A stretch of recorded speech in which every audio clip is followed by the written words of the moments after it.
میرے لیے ایک جگہ ایک اہمیت رکھتی ہے جس کا نام ہے غار ہرا. غار ہرا مزے کی بات یہ ہے کہ یہ مکہ سے تھوڑی دور ہے. اس میں جانے کا صرف ایک مقصد ہے کہ وہ ملاقات کی جگہ دیکھی جائے جہاں سب سے پہلے حضرت جبرائیل نے آ کے میرے سرکار کو اللہ کا پیغام وحی کی صورت میں دیا, اور وہ پہلی آیات اتری جن سے قرآن شریف کے تنزیل کا یا نزول کا ایک پورا نظام شروع ہوا, جو میرے لیے ایمان بھی ہے اور ضابطہ حیات بھی.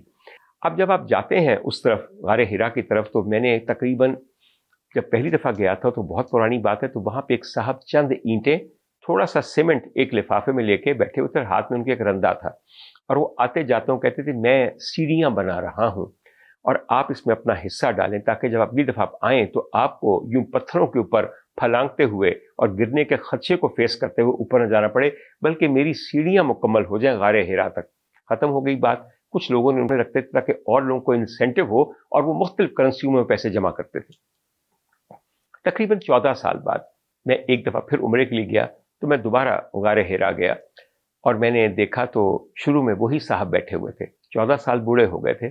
اتنی ہی سیڑھیاں بنی ہوئی تھیں, اتنی ہی اینٹیں پڑی ہوئی تھیں, اتنا ہی سیمنٹ کا تھیلا پڑا ہوا تھا, اور وہی پیسے بکھرے ہوئے تھے. وہی نہیں تھے, نئے پیسے تھے جو آج صبح سے انہوں نے دوپہر تک کمائے تھے, اور بات وہی تھی کہ میں سیڑھیاں بنا رہا ہوں.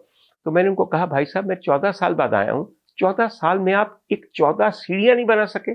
یہ سنتے ہی انہوں نے بے انتہا برا منہ بنایا اور چند مغلظات بکیں اور اپنے کام میں لگ گئے. تو مجھے یہ احساس ہوا کہ یہاں پہ بھی بھائی لوگوں نے بالکل وہی نظام بنایا ہوا ہے کہ جو ہم نے پاکستان میں بنایا ہوا ہے. بائی دا وے یہ صاحب بھی پاکستانی تھے, اور ان کی نیشنلٹی میں مجھے قطعاً کوئی ایسی شبے والی بات نہیں تھی.